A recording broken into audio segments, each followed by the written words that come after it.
Am I the a-hole for selling my grandfather's company because my siblings say I destroyed the family? It started with a message in our family group chat at 9:52 p.m. We think it's time you step back from the business. A thumbs up reaction popped up, then a laughing emoji from my cousin. That's when I realized they thought I was replaceable. I'm Evan, middle sibling. While my older brother Mark treated our grandfather's company like a networking badge and my younger sister Claire treated it like content for her socials, I treated it like survival. When Grandpa brought me in at 24, the business was barely breathing.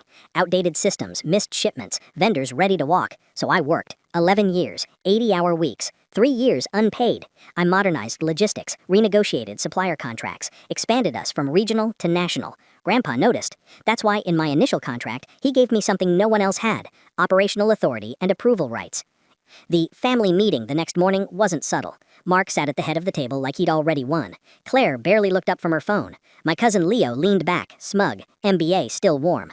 Mark cleared his throat. "The company's grown beyond one person," he said. "We need to redistribute control." Claire jumped in fast. "You make it hard for others to shine." There it was. They didn't want efficiency, they wanted credit. They wanted to post wins without doing the work, and they thought I'd step aside quietly. "You'll still be an owner," he added, "just not in charge." I nodded once, didn't argue, didn't raise my voice. I said a single word: noted. They relaxed. Big mistake. I waited, let them think they'd won. That evening, I met with the company attorney. Grandpa's original agreement was airtight. If someone with my authority exited, operations required my sign-off until ownership was resolved. And if my shares were to be transferred, they had to buy them. At market value, they didn't have the cash. By morning, it started. Orders stalled. Supplier portals froze. The bank flagged our credit line for review. Without my approval, nothing moved. Grandpa built it that way, so no one could muscle their way in. Investors noticed. Meetings got canceled. Funding conversations went quiet.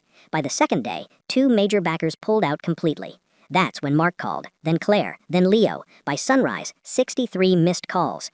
Mark finally texted, "What did you do?" I replied, "I stepped back, like you asked." They scrambled to raise money to buy my shares. They couldn't.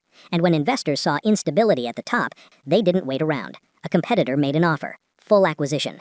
My siblings were furious, panicked, powerless. The deal went through. They were let go.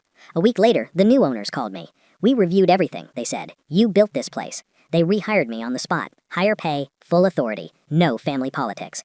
The group chat is silent now. No emojis, no confidence. Just people finally realizing if you push out the person holding everything together, don't be surprised when the structure finally shows its cracks. They called it betrayal. I called it honoring the man who trusted me. So, am I the a-hole?